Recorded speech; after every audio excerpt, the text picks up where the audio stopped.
2024 ఎన్నికల్లో టీడీపీ మరోసారి అధికారాన్ని చేపట్టడం జరిగింది. చంద్రబాబు మరోసారి ముఖ్యమంత్రిగా బాధ్యతలు చేపట్టడం జరిగింది. ఎన్టీఆర్ తర్వాత టీడీపీ పార్టీ పగ్గాలు తీసుకుని పార్టీని విజయవంతంగా ముందుకు నడపడం జరుగుతుంది. అయితే చంద్రబాబు వయసు మీరిపోతుంది. చంద్రబాబు తగ్గ తనయుడుగా ఇప్పటి వరకు లోకేష్ పేరు తెచ్చుకోలేదు, పార్టీలో పట్టు సాధించలేదు, అదేవిధంగా పాలనలో కూడా సరైన అవగాహన పొందలేదు. వచ్చే ఎన్నికల నాటికి చంద్రబాబు ఆరోగ్యం సహకరించే పరిస్థితి లేదు. అటువైపు వచ్చే ఎన్నికల నాటి వరకు ఏపీ రాజకీయాల్లో ప్రముఖ నేతలుగా ఒకవైపు జగన్మోహన్ రెడ్డి ఉంటే మరోవైపు పవన్ కళ్యాణ్ ఉండే అవకాశం ఉంది. వీరిద్దరికి ధీటుగా లోకేష్ ఎదిగే స్థాయి ఆయనకు లేకపోవడం అనేది గమనార్హం. చంద్రబాబు నాయుడికి వయసు మీద పడుతున్న తరుణంలో ఆయన కొడుకుకు పార్టీ పగ్గాలు అప్పచెప్తే పార్టీని ముందుకు నడిపించే అవకాశం ఉందా? విజయవంతంగానే కోణంలో ఇప్పుడు పార్టీ నేతల్లో కార్యకర్తలు ఒక సంశయం నెలకొంది. అందుకోసమే గత వైసీపీ పాలనలో 5 ఏళ్ల పాటు టీడీపీ కార్యకర్తలు అనేక మంది జైలు పాలు కావడం జరిగింది, పోలీసులతో వేధింపులకు గురి కావడం జరిగింది. అనేక మంది ఆంధ్రప్రదేశ్ రాష్ట్రాన్ని వీడి ఇతర ప్రాంతాలకు వలస వెళ్లాల్సిన దుస్థితి ఏర్పడింది అనేక మంది రాజకీయ నాయకులకు. దీనికి ప్రధాన కారణం ఏంటంటే జగన్మోహన్ రెడ్డి కొంతమంది అధికారులను ఒక గ్రూపుగా ఏర్పాటు చేసుకుని టీడీపీ నాయకులు ఎవరైతే ఉన్నారో ఆ నాయకులందరినీ కూడా ఒక విధంగా చెప్పాలంటే తోలు తీయడం జరిగింది. ఈ క్రమంలో ఇక్కడ ఉండడం కంటే ఈ జగన్మోహన్ రెడ్డి పాలన అంతమైన తర్వాత మళ్ళీ తిరిగి రావడం మేలనే కోణంలో అనేక మంది వేరే ప్రాంతాలకు వెళ్ళి నివాసం ఉండడం జరిగింది. వాళ్ళ వ్యాపారాలు కూడా అక్కడికి తరలించడం జరిగింది.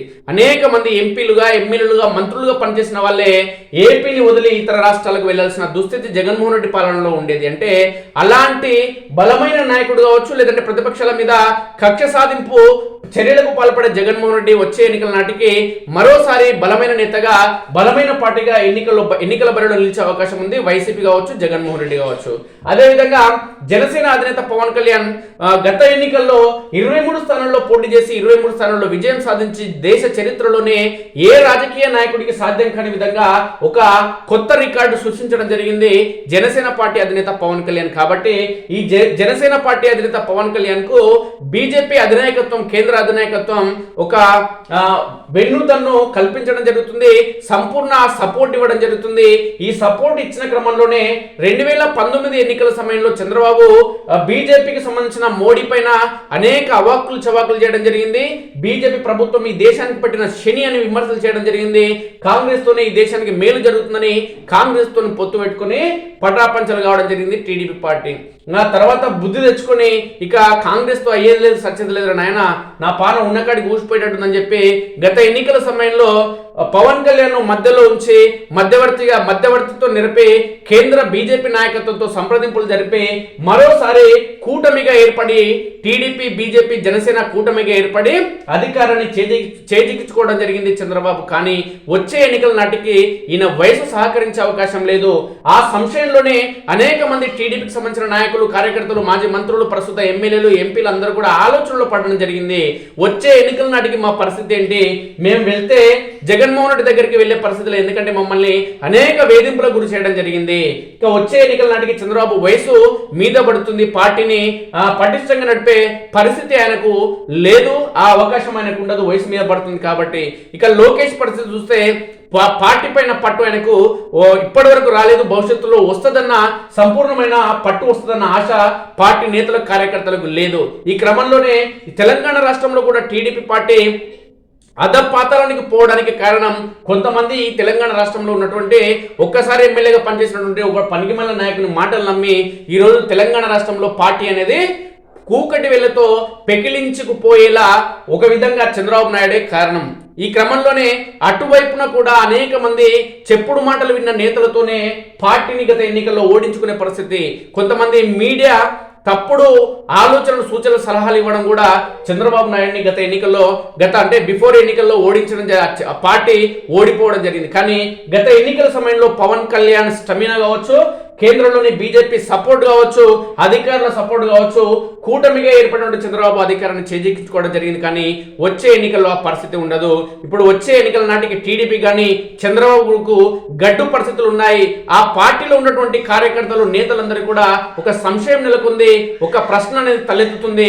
వచ్చే ఎన్నికల నాటికి మాకు ఏంటి పరిస్థితి అనేది. దానికి సంబంధించిన వార్త చూస్తే ఆంధ్రప్రదేశ్ ముఖ్యమంత్రి చంద్రబాబు నాయుడు మళ్ళీ మొదటికే వచ్చారు. 40 ఏళ్ల రాజకీయ జీవితంలో ఎన్నడూ ఎదుర్కొనని ఆటుపోట్లను, అవమానాలను, కష్టాలను 2019-24 మధ్య ఎదుర్కొని నిలబడ్డ ఆయన మారుతారని, అభివృద్ధి సంక్షేమంతో పాటు రాజకీయం ఎజెండాగా పెట్టుకొని పనిచేస్తారని అందరూ ఆశించారు. ఆయన కూడా నేను మారానని తనలో 1995 నాటి చంద్రబాబును 2.0 రూపంలో చూస్తారని అధికారంలోకి రాగానే నమ్మబలికారు. 6 నెలలు గడిచేసరికి ఆయనలో 1999, 2000 నాటి చంద్రబాబు తన్నుకు వచ్చారు. 14 ఏళ్ల పాటు ముఖ్యమంత్రిగా పనిచేసిన చంద్రబాబు 2019లో ఓడిపోయిన తర్వాత పలకరించే వారు కూడా కరువై అల్లాడిపోయారు. పార్టీ నిర్వహణ కూడా పెనుభారంగా మారింది. 2020లో వచ్చిపడిన కోవిడ్ పుణ్యమా అని మనుషులు కనబడకపోయినా ఆయన నెట్టుకొచ్చారు. 2022 నాటికి జగన్మోహన్ రెడ్డి అరాచక పాలన పుణ్యమా అని తెలుగుదేశం పార్టీ శ్రేణుల్లో ఆత్మస్థైర్యం పురుడు పోసుకుంది. జనసేనాని పవన్ కళ్యాణ్ కూడా చంద్రబాబుతో చేతులు కలపాల్సిన పరిస్థితిని జగన్ రెడ్డి కల్పించారు. దీంతో చంద్రబాబు రాజకీయంగా నిలదొక్కున్నారు.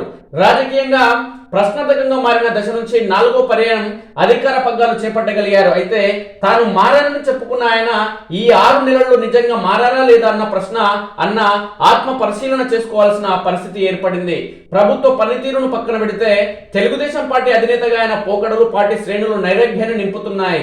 రాజకీయంగా తనకు ఏమి కావాలన్నా దానిపై ఆయనలో స్పష్టత కొరవడినట్లు ఈ 6 నెలల్లో చోటు చేసుకున్న పరిణామాలు తేటతెల్లం చేస్తున్నాయి. 2029 తర్వాత చంద్రబాబు రాజకీయ జీవితం గురించి ఇప్పుడే చెప్పలేం. అయితే 2029 తర్వాత తెలుగుదేశం పార్టీ భవిష్యత్తు ఏమిటనేది ప్రస్తుతం ప్రశ్నార్థకం కాకూడదని పార్టీ నాయకులు, శ్రేణులు బలంగా అభిప్రాయపడుతున్నారు. భవిష్యత్తుపై భరోసా కోసం జగన్ రెడ్డి 5 ఏళ్ల పాలనకు వ్యతిరేకంగా ప్రజలు సమీకృతం కావడంతో పాటు జనసేన, బీజేపీ కూడా చేతులు కలపడంతో చంద్రబాబు మాత్రమే కాదు రాష్ట్రం కూడా గండం నుంచి బయటపడింది. ఇప్పుడు 2029 నాటికి పరిస్థితి ఎలా ఉంటుందో అన్న ఆందోళన పార్టీ వర్గాలనే కాదు రాష్ట్ర హితం కోరే వారిని కూడా కలవరపరుస్తుంది. వయసు రీత్యా 2029 నాటికి చంద్రబాబు క్రియాశీలంగా ఉండగలరో లేదో తెలియదు. రాష్ట్రంలో భవిష్యత్ రాజకీయాలు జగన్ రెడ్డి, పవన్ కళ్యాణ్, లోకేష్ చుట్టూ కేంద్రీకృతమై ఉంటాయి. జగన్ రెడ్డి ఇప్పటికే తాను ఏమిటో రుజువు చేసుకున్నారు.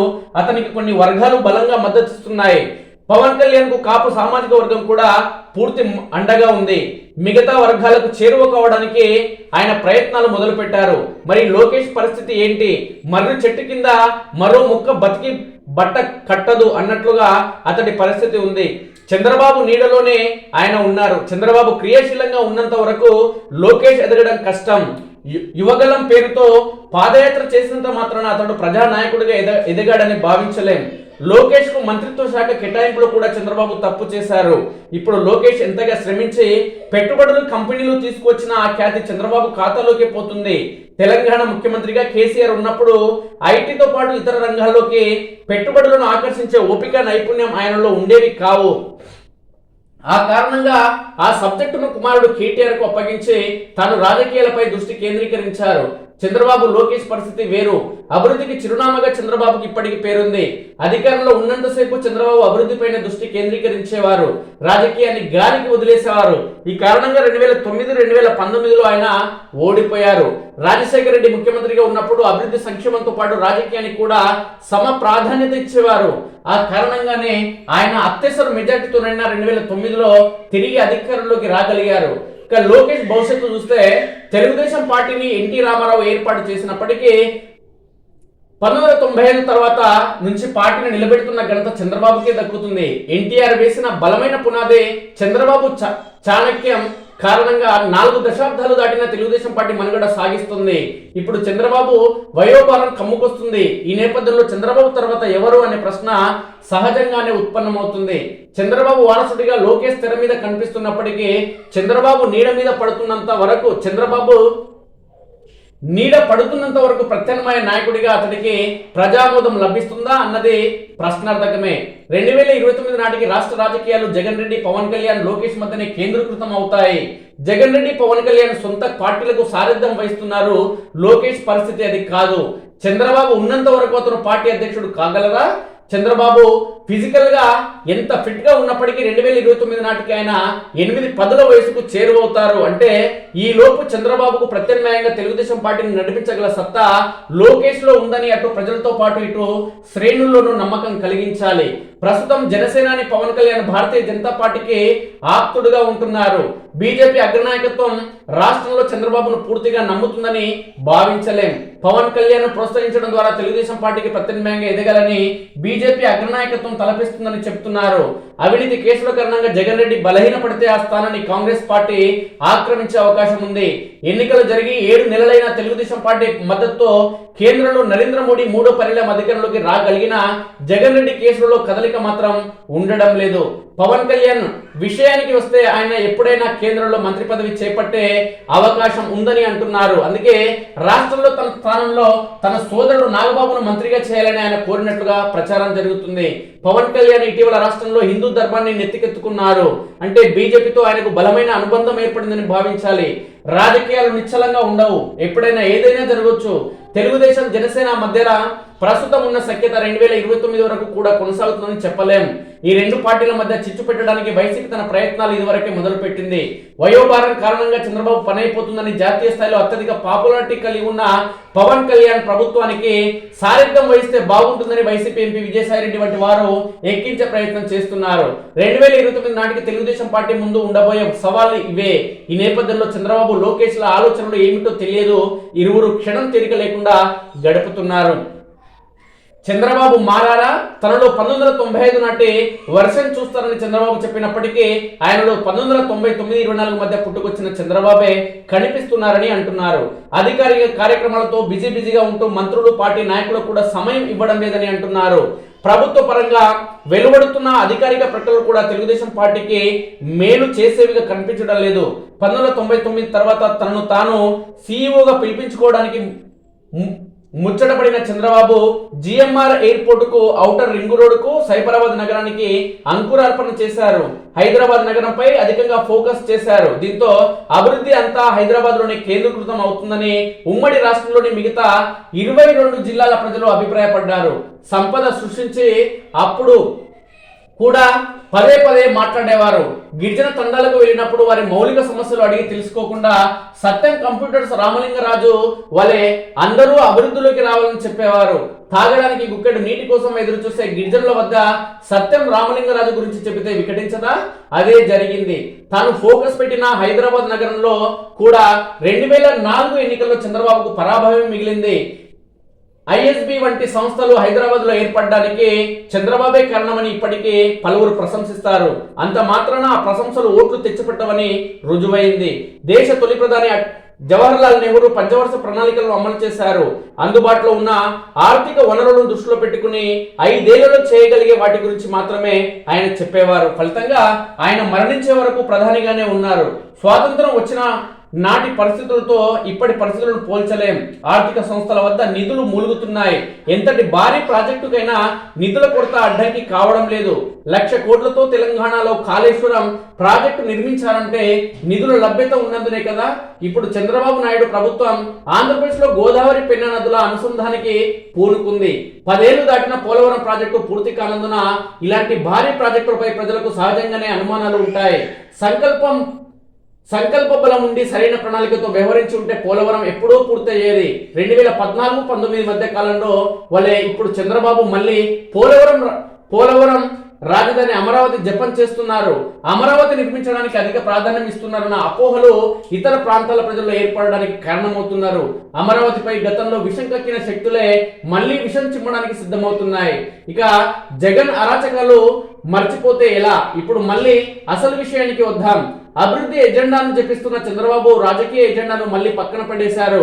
తన రాజకీయ ప్రత్యర్థి జగన్ రెడ్డిని కట్టడి చేసే విషయంపై శక్తియుక్తులన్నింటినీ ఉపయోగించాల్సిన ఆయన ప్రభుత్వ కార్యక్రమాల సమీక్షలతో కాలం వెల్లదీస్తున్నారు.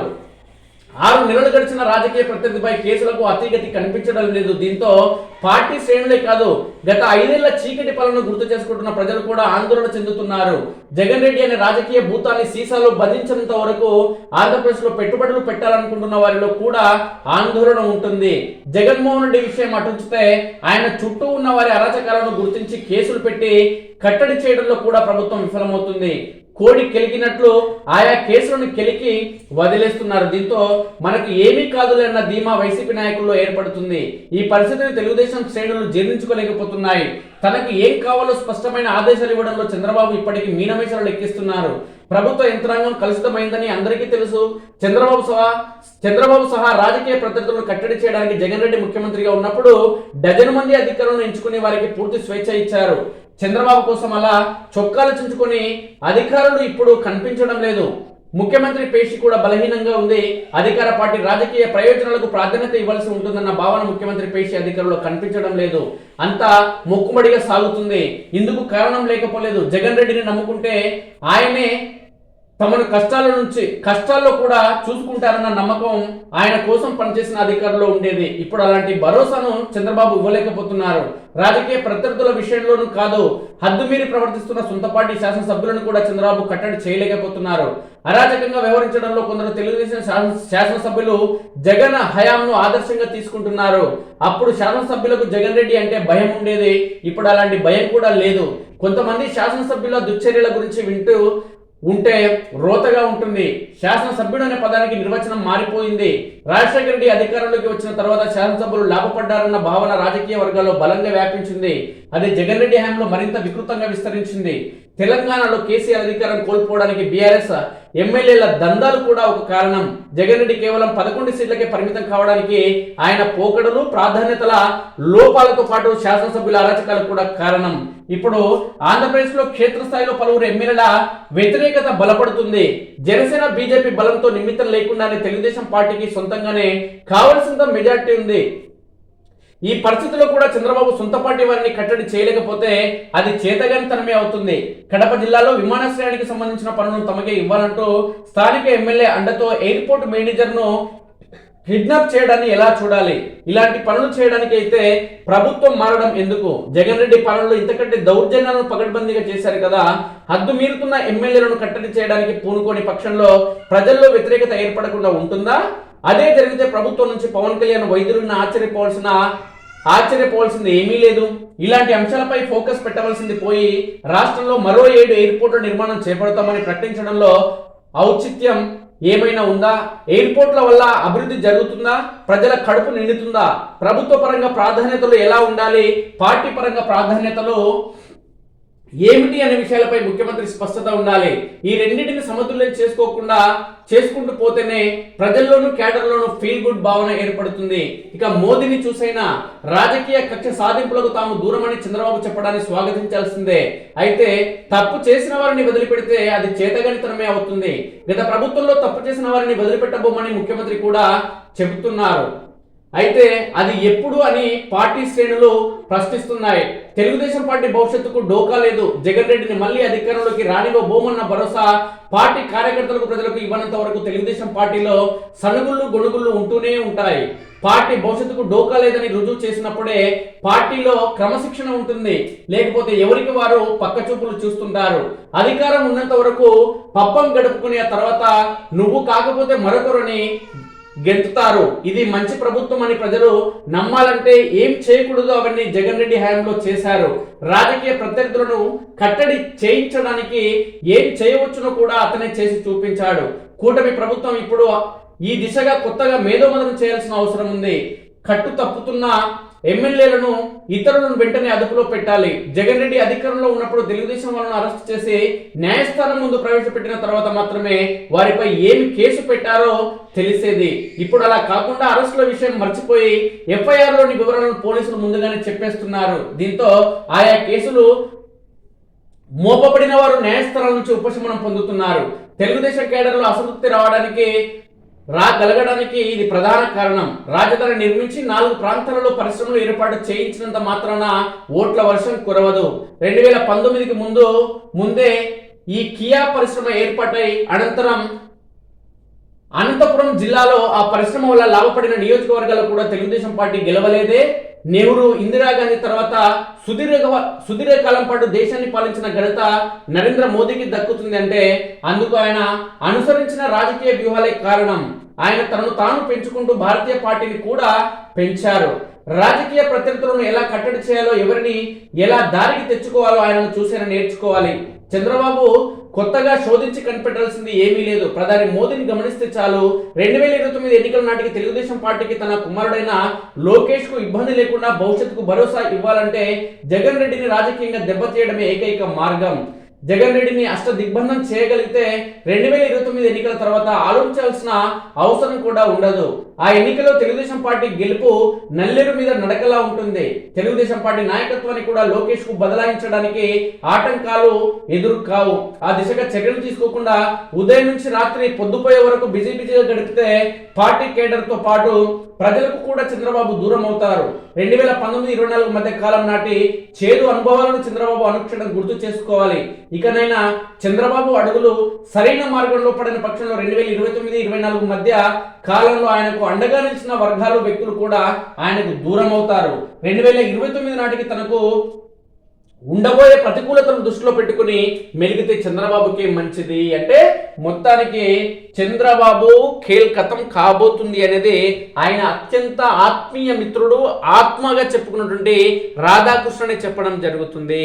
చంద్రబాబు క్రియాశీలకంగా ఎన్నికల్లో పనిచేయడం, ఎన్నికల్లో విజయం సాధించడం, ముఖ్యమంత్రిగా బాధ్యతలు చేపట్టడం ఇదే చిట్ట చివరిసారి. వచ్చే ఎన్నికల నాటికి చంద్రబాబుకి వయసు సహకరించదు, ఆ అవకాశం ఆయనకు ఉండదు అనే కోణంలో సూటిగా స్పష్టంగా చెప్పడం జరుగుతుంది. అయితే బాధంతా ఏంటంటే చంద్రబాబు తర్వాత ఆయన కొడుకు రావాలి అనే కోణంలో ఆర్కే తన వ్యాసంలో వ్యక్తం చేయడం జరుగుతుంది. చంద్రబాబు తర్వాత మార్గాలను మొత్తం సుగమం చేయి లోకేష్ కు ఆయన వ్యవహార పార్టీ పగ్గాలనే అప్పగించి ముందస్తుగానే పార్టీలో మంత్రి పదవి, విద్య ఈ శాఖ కాకుండా ఐటీ శాఖ కాకుండా మరో శాఖను ఆయనకు ఖచ్చితంగా ఇవ్వాలి. ప్రత్యేకమైన శాఖను ఇచ్చి ఆ శాఖలో పని చేస్తే చంద్రబాబు నాయకునికి పని కాకుండా, చంద్రబాబు నాయకుడి పేరు రాకుండా లోకేష్ కే పేరు వచ్చేలా ఆయనకు ఒక ప్రత్యేకతను సంతరించాల్సిన అవసరం ఉంది. అదేవిధంగా చంద్రబాబును జైల్లో పెట్టినటువంటి జగన్మోహన్ రెడ్డిని ఇప్పుడు చంద్రబాబు తీసుకుపోయి జైల్లో పెట్టాలి. ఆయన నాయకులు ఎవరైతే ఉన్నారో వాళ్ళందరినీ కూడా జైల్లో పెట్టాలి. ఇప్పుడు అత్యంత బలమైన నేతగా పవన్ కళ్యాణ్ రాష్ట్రంలో ఎదిగాడు కాబట్టి భవిష్యత్తులో ఇంకా ఎదిగే అవకాశం ఉంది కాబట్టి ఆయనకు కేంద్రంలోని బీజేపీ అధినాయకత్వం సంపూర్ణమైన సపోర్ట్ చేస్తుంది కాబట్టి ఇవన్నిటిని తట్టుకోవాలి. మళ్ళీ ఇంకోసారి తెలుగుదేశం పార్టీ అధికారంలోకి రావాలంటే ఈ నిర్ణయాలను తీసుకోవాల్సిన అవసరం ఉందనేది సుస్పష్టం చేయడం జరుగుతుంది. కానీ చంద్రబాబు అనే వ్యక్తి ఇలాంటి మాటలు వింటాడా? గతంలో రేవంత్ రెడ్డికి టీడీపీ పగ్గాలు ఇవ్వమంటే ఇచ్చిండా? అందుకోసమే రేవంత్ రెడ్డి పార్టీ మారాల్సి వచ్చింది. ఇక ఎల్ రమణ అధ్యక్షుడిగా ఉండి ఎందుకు బాధ్యత నుంచి తప్పుకోవాల్సిన అవసరం ఏర్పడింది. ఎందుకంటే చెప్పుడు మాటలు తెలంగాణ రాష్ట్రంలో కొంతమంది నాయకులు ఉండడం వల్లనే చెప్పుడు మాటలు విని నాశనం కావడం జరిగింది.